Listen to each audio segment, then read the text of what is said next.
বহু লোক ক্লোজডোর মিটিং করে, চিরকুট পাঠায়, গোপনে ফোন করে। দিলীপ ঘোষকে এসব করতে হয় না।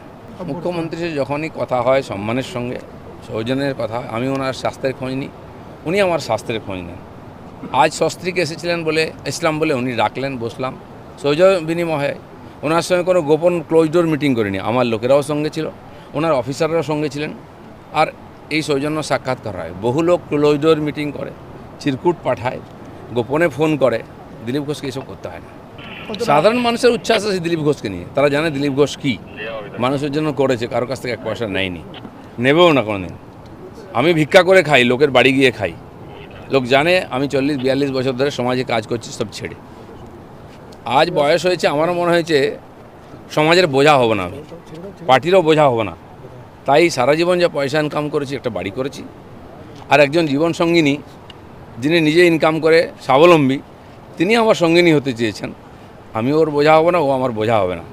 তাই জীবনে বিয়ে করেছি, বাকি জীবনটা যাতে কষ্টে না কাটাতে হয়।